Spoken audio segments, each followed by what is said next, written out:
Hey everybody, my name is Will, and today I'm in one of my favorite places in the entire state of Arizona. It's called Arnett Canyon, and this is a place of ecological contrast. It's a place where cottonwoods and oak trees grow right alongside palm trees. It's a place where roaring rivers appear and disappear in a matter of days, and it's a place where a forest thrives right in the heart of the Sonoran Desert. It's all just an hour's drive away from Phoenix, Arizona. So stick with me, we'll talk a little bit about what makes this place so unique. We'll talk about how we can take care of unique places like this. We'll see what else we can find along the way. And let's learn a little on the trail together.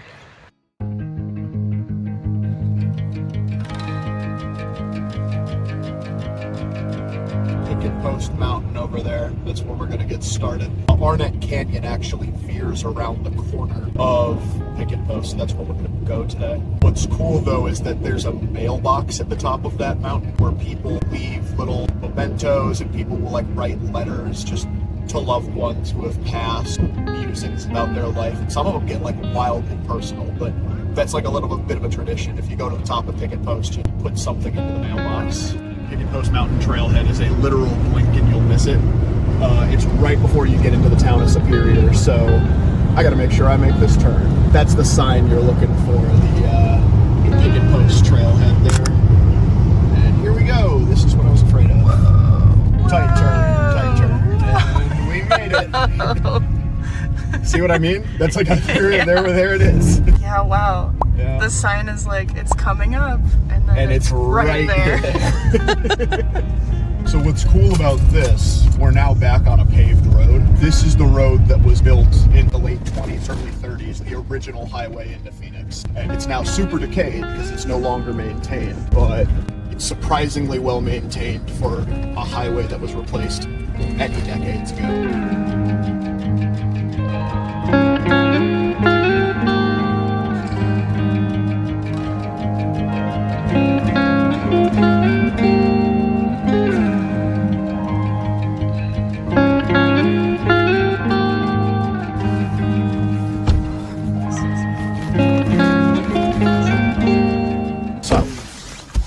Here's the parking lot. Is parking always so available here? There's like no one here. There have been some days where it'll be crowded, but I've never had trouble finding a space. This is really common. You see this especially in Sonoran National Forest. People just leave jugs of water here, just sitting there in case you forgot any. Refill, you run out of water. We live in the desert. The desert can be harsh. It's not so much in January, but if you come out here in May or June, you gotta keep yourself hydrated, and people look out for each other. You'll just see people leave water, and I think that's cool. Right. We are about to start Arnett Canyon, which is here in Superior, Arizona. And this trail intersects with something called the Arizona Trail. It is one of about a dozen national scenic trails in the United States. Most people know the Appalachian Trail or the Pacific Crest Trail. The Arizona Trail is one of the newer ones. It was actually only created in 2009. The original idea for it was started by a Flagstaff school teacher in 1985 who walked across the entire state, wanting to see like, hey, could we build a hiking trail across this entire state? And they did. It starts all the way down on Arizona's border with the Mexican state of Sonora. Coronado National Memorial is where it begins, down in the Huachuca Mountains. And it traverses some of the most stunning places in this state. The Rincon Mountains down in Tucson, the Superstition Mountains around the Phoenix area. It goes up into the San Francisco Peaks where Humphreys Peak is, and all the way through Grand Canyon National Park. It's 800 miles long, ends up at Arizona's border with Utah. I've always personally wanted to do the entire thing. It's tough to do the whole thing in one run. If you're doing it in the winter, Flagstaff is going to be covered in like 10 feet of snow. If you're doing it in the summer, the Arizona portions are going to be 120 degrees. People usually have to break it up into 2 or 3 segments. Wow. We are about to do what is, in my opinion, the most Arizona part of the Arizona Trail. And I'll explain why as we get deeper. Cool. Ready to get started? Ready to get started. Let's do go.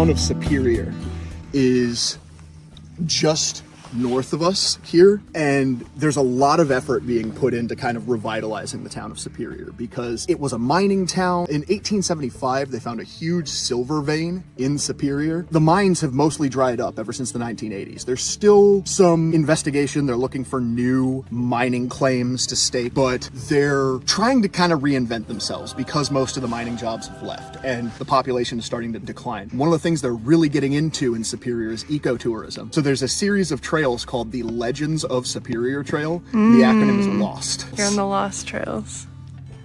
Also, you remember Weaver's Needle? Yeah. You see it over there?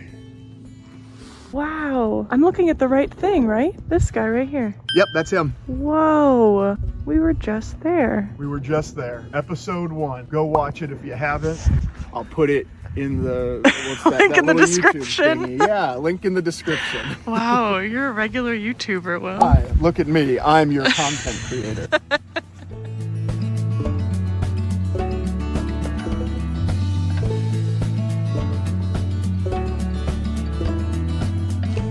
This is actually a cholla.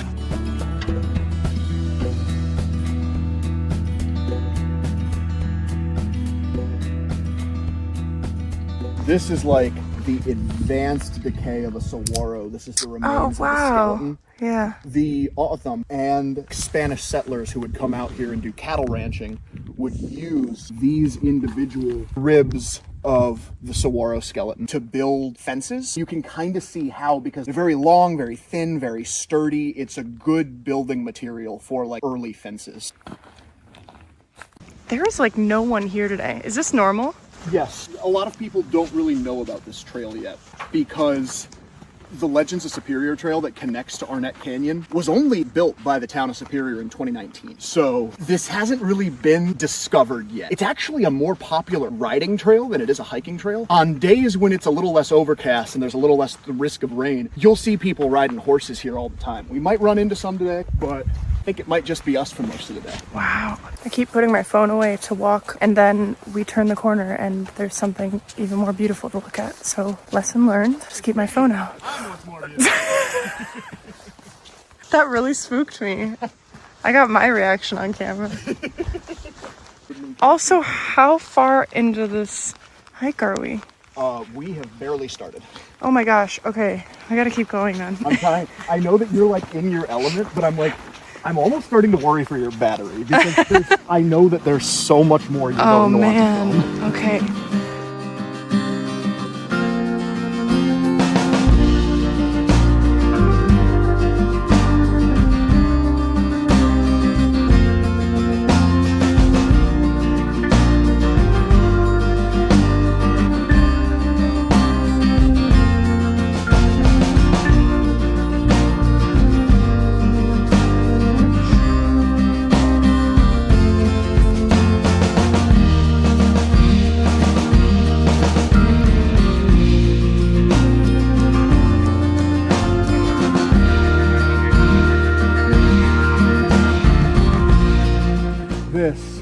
We're now officially in Arnett Canyon. This is the best. Picketpost Mountain on the right side, this rock face on the left.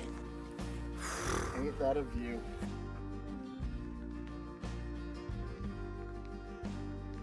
This is how you know you're in a canyon. Wow. Wait, I see a palm tree.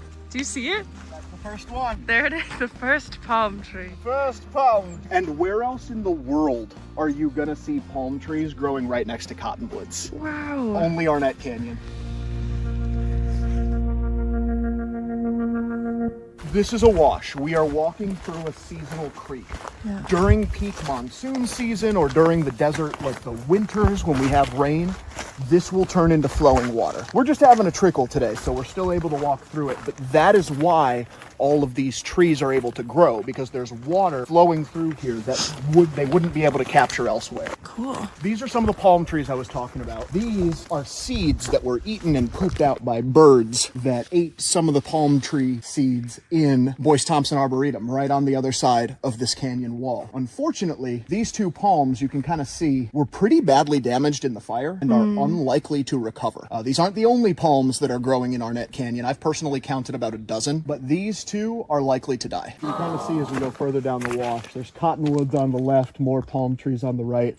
But if you look just above the palm trees, you see that concentration of greenery, those trees in there? That's typically what you call a siphon, where the water coming from the mountaintop flowing down flows in there. So there's a little seasonal creek there too. And you can see how there's just this grass all around it, and near the siphon, trees catching the water runoff when it rains or when it snows.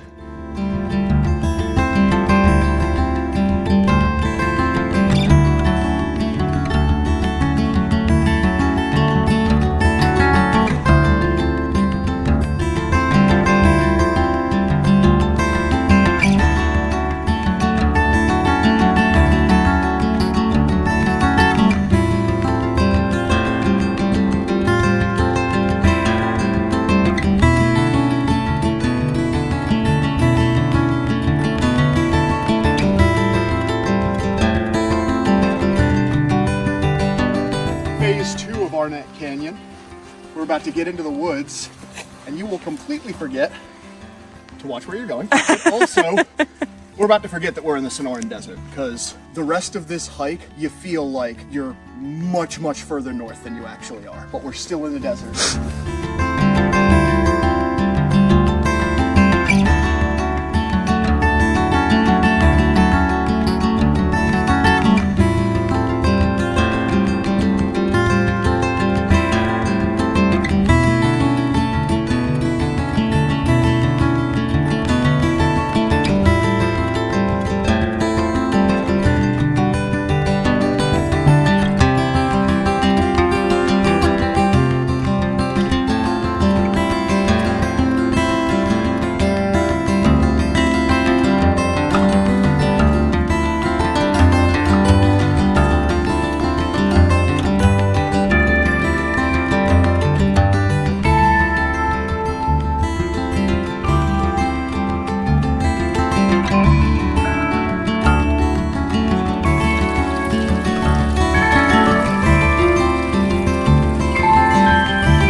Oh my god, we're good. It's okay?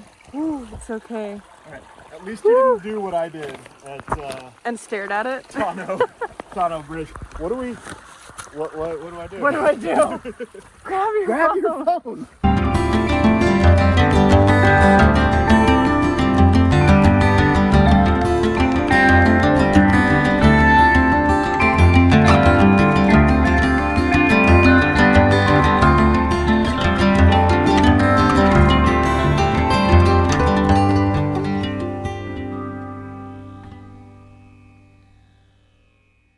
There are trails in Arizona that are more magnificent than this one. There are mountain views that just get absolutely stunning. There's desert trails that are more impressive than this one. There's forest trails that are more impressive than this one. But what's amazing to me about Arnett Canyon is the fact that, I mean, can you believe that this is the same trail that we started on? We're now in the middle of a forest, and we started in the desert. I think this is the most Arizona trail in all of Arizona. This state has so much ecological diversity in it. I think more so in such a compact space than any other state in America. And it is reflected perfectly here in Arnett Canyon. This trail takes you into the town of Superior. Superior is one of the gateway towns on the Arizona Trail, so a lot of people who are hiking it will come and stop and sort of resupply there. But we're just sort of doing an out and back, but a really good way to get the full flavor of this area and all the ecosystems that exist here is just to go all the way around Picketpost Mountain.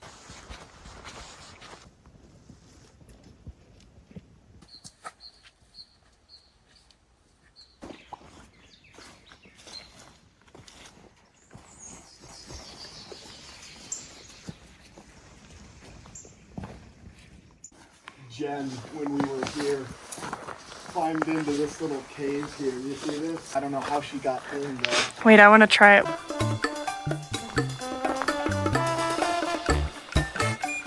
King of the castle, king of the castle. Nothing ever. She said seconds before a mountain lion came out and ate her. This is for you.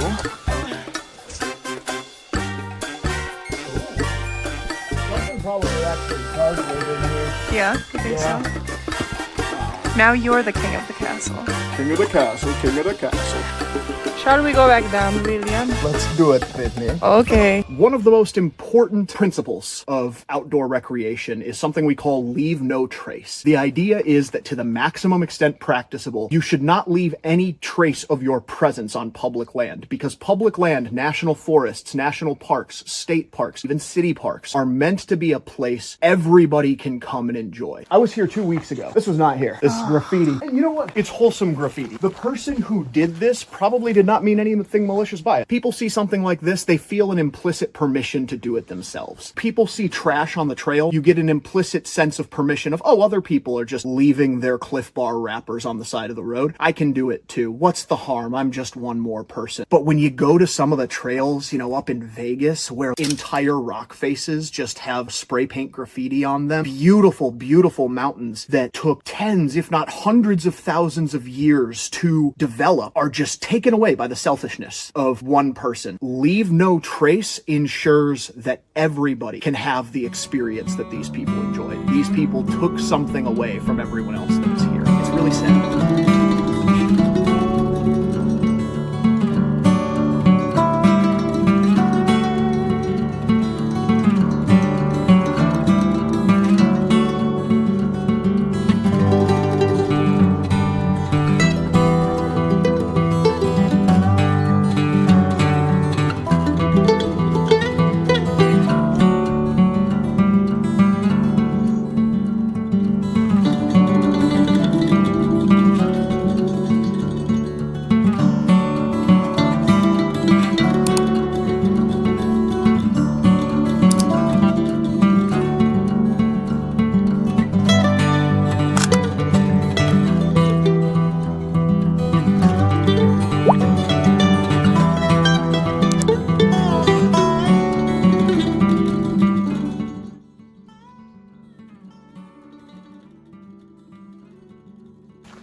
This right here is the junction into Telegraph Canyon. This is an area you can continue Arnett Canyon. If you go all the way here, this will take you over to the other trailhead closer to town. When you reach this hole, if you go back the way you came to the Picketpost Mountain trailhead, it's about an 8-mile trip. Question for you though. Yeah. I've personally never gone down into Telegraph Canyon before. I suspect there's more woods this way though, just based on what I'm seeing and the fact that it follows the creek.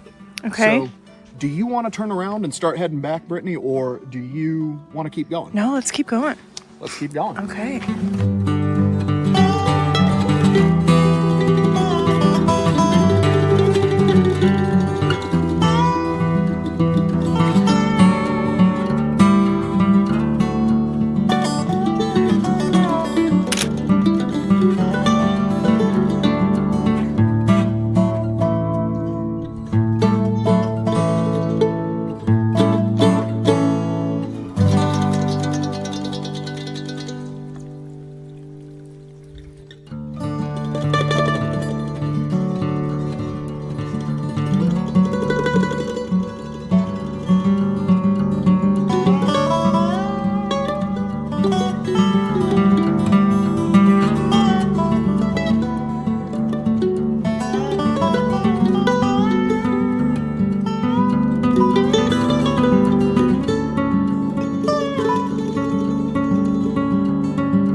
So we've been talking a lot today about respecting these public spaces because these wilderness areas really are spaces for everyone. I believe that if you like these sorts of spaces, you should subscribe to the principle of leave no trace. I have no further comment. Get out of here. We worked so hard on that. All right, Mr. right. Wilderness Will. Hello. We did it. We did it. We did about 8 miles, and your hike, if you stop at the junction with Telegraph Canyon, will be about 8 miles as well. It is a very flat trail. It is very manageable as long as you can walk 8 miles and you're okay with slightly uneven footing, you know, less footing than paved. You can do Arnett Canyon, and I believe you should. It's beautiful. You will see so much of Arizona ecology in such a compact space. If you live in Phoenix, you will see fall colors 45 minutes away from you. And again, if you come here, please keep it clean, respect the land, and while you're here, drive a little further down Highway 60 into Superior and give that town your love because it deserves it. Nice. I think you wrapped that beautifully. Beautifully. I have no questions. We nailed it. Well done. Nice. Good work. All right. We did it. Another one.